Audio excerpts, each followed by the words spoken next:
Il y a un skills vraiment que je trouve qui est vraiment sous-estimé par les golfeurs, c'est de savoir en fait swinger lentement. Aujourd'hui, j'avais envie de vous présenter un exercice vraiment qui va vous aider à progresser dans le golf et que je vois trop peu de joueurs faire. C'est le fait de pratiquer un plein swing, donc pleine amplitude, ok, vraiment un plein swing, mais en variant du coup votre tempo. À quoi ça sert en fait de faire ça?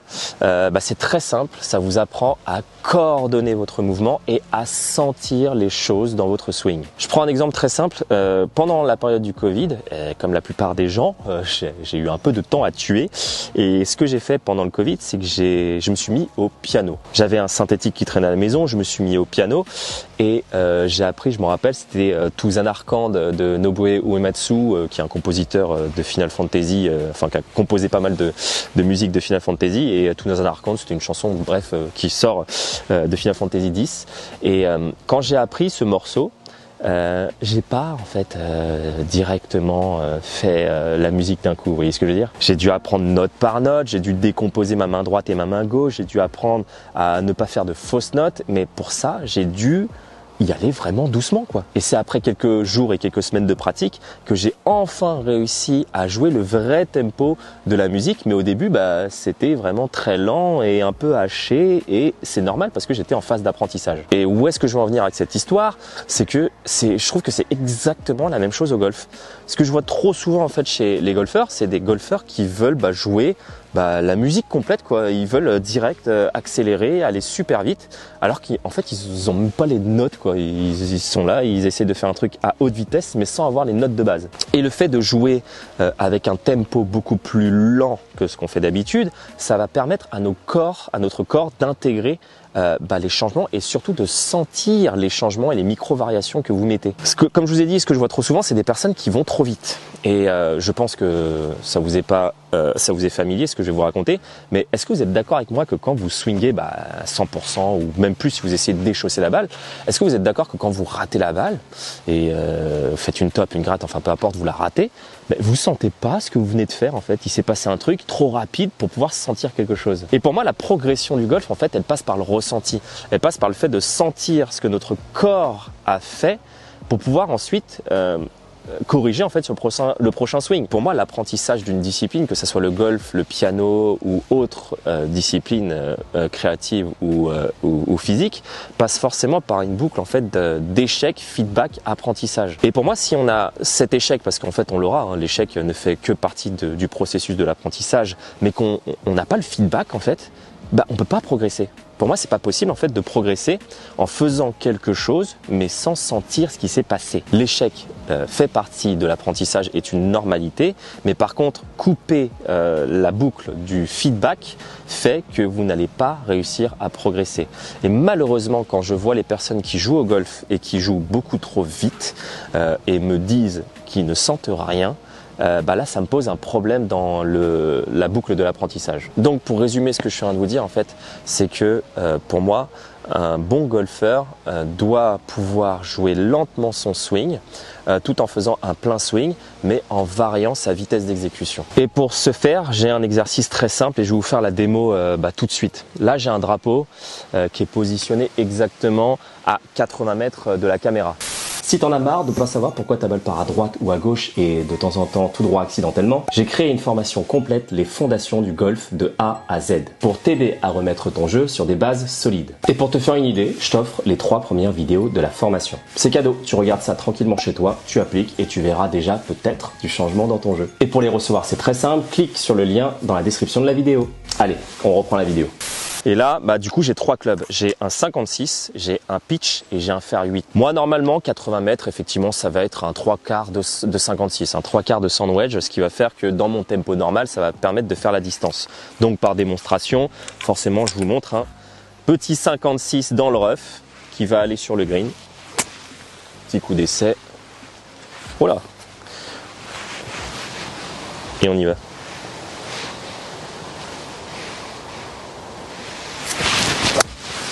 Voilà. Oh, elle est au drapeau celle-là. Elle est pas loin en tout cas. Ouais, je suis à 4 mètres à gauche du drapeau. Donc, comme je vous l'ai dit, ça c'est mon coup standard. 3/4 de 56, ça va au drapeau, ça fait 80 mètres. La difficulté de cet exercice, ça va être du coup de varier de club. Là, je prends mon pitch. Là, bah, du coup, forcément, si je tape un coup de pitch avec mon tempo classique, ça va pas marcher, je vais aller beaucoup trop loin. J'ai surclubé. Mon pitch, normalement, plein coup de pitch, je devrais être aux alentours, plutôt ce que je joue à 115 mètres. Donc là, il y a quand même 30 mètres de trop. Et la difficulté de cet exercice, c'est quoi? C'est de continuer à maintenir un plein swing, mais tout en réduisant, du coup, ma vitesse d'exécution. Voilà, vous avez vu là j'ai un pitch, si j'y vais à fond je sais que je suis mort, hein, je vais aller derrière. Je garde quand même un plein swing et ça va être du coup une modification juste de mon tempo. Je vous montre. Comme à l'image du piano, j'apprends à ralentir pour pouvoir faire un meilleur mouvement, plus synchronisé.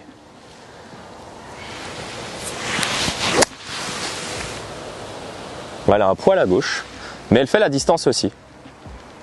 Ok, donc là bah, j'ai raté le green, hein, je suis un poil à gauche et je suis pas loin, mais vous avez vu que ma vitesse d'exécution, mon tempo, s'est drastiquement réduit. Et là bah, je vais passer au fer 8 hein, du coup, là pareil, hein, même exercice. Fer 8 pour moi ça va être un club que je vais utiliser aux alentours des 145 mètres, donc là j'ai quasiment presque 2 fois moins. Je garde un plein swing, par contre je vais devoir vraiment ralentir mon tempo si je veux faire 80 mètres.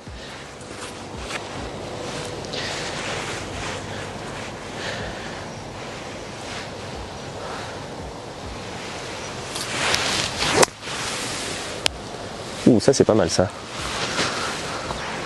Ouais, elle a un poil long, ok, mais c'est bien swingé dans la vitesse d'exécution. Donc là, comme vous avez pu voir, j'ai fait 3 swings avec 3 clubs différents, avec la même amplitude, mais du coup ce que j'ai varié c'est ma vitesse d'exécution. Et avec mon fer 8, bah en fait c'est la balle qui était le plus en direction de la cible en vrai, hein. Elle était plein drapeau celle-là, elle est juste un peu profonde parce que forcément le club n'est pas en relation avec la distance, mais j'ai vraiment en fait joué tranquillement et j'ai dû faire quoi pour faire ça? J'ai dû relâcher surtout. Parce que toute la difficulté de cet exercice, bien entendu vous aurez compris, ça va être d'être là, de faire un plein swing et surtout pas de ralentir pour éviter justement d'aller trop loin parce qu'on a peur. Ça va être d'accepter de faire un plein swing mais juste de réduire son tempo. Et je peux vous assurer que faire ça, vous allez sentir des choses tellement plus facilement dans votre swing. Vous allez voir que quand vous allez taper, parce que mon fer 8 je l'ai tapé à peu près à même pas 40% ou 50% de ma vitesse maximale, j'étais vraiment délié et j'étais vraiment très relâché et c'est un peu un effet qui se coule. Ça va vous permettre en fait de corriger votre technique et de sentir les variations techniques que vous mettez dans votre swing et c'est surtout que ça va vous permettre aussi de beaucoup plus relâcher. À cette vitesse d'exécution, en fait, quand vous jouez 2 fois plus lentement que d'habitude, vous sentez en fait, vous avez plus de temps pour que votre corps sente le feeling, le feedback de ce que vous avez fait. Et je trouve que ça, c'est vraiment l'élément le plus précieux.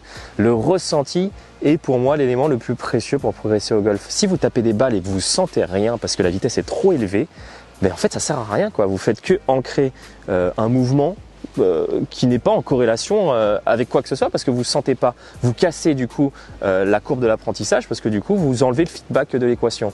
Et pour moi, s'il n'y a pas de feedback, il n'y a pas de progression. Bon voilà, j'ai fait cette vidéo vraiment pour que vous compreniez ce que j'ai dans ma tête quand je donne un cours. Mais vraiment pour moi, je traite très souvent et quasiment à tous les cours cette notion de tempo. Parce que les gens en fait vont trop vite, quoi. Franchement, la majorité des golfeurs vont soit arrachent le club et sont crispés. Ouais, ils sont là et ils essayent d'être là complètement tendus, là, essayer de taper la balle. Et soit bah, ils essayent d'aller plus vite que la musique. C'est le cas de le dire, et ils font des fausses notes du coup. Moi ce que j'attends de vous, comme vous l'aurez très bien compris, ça va être de ralentir du coup cette partition, ralentir la musique, être tranquille en fait, être capable, je suis toujours avec mon fer 8, on va retaper un coup, hein, mais être capable de ralentir vraiment le swing dans son entièreté pour garder et gagner de la fluidité et à partir de là, accepter de jouer le coup dans une totale décontraction, sans forcer, tranquillement, pour que la balle elle parte et vous allez sentir franchement beaucoup plus de choses que si vous tapiez à vitesse réelle à 100%. Donc voilà, j'espère que cette vidéo vous aura aidé et quant à moi il ne me reste plus qu'à vous souhaiter une très bonne journée à tous et un très bon golf. Allez, à la prochaine.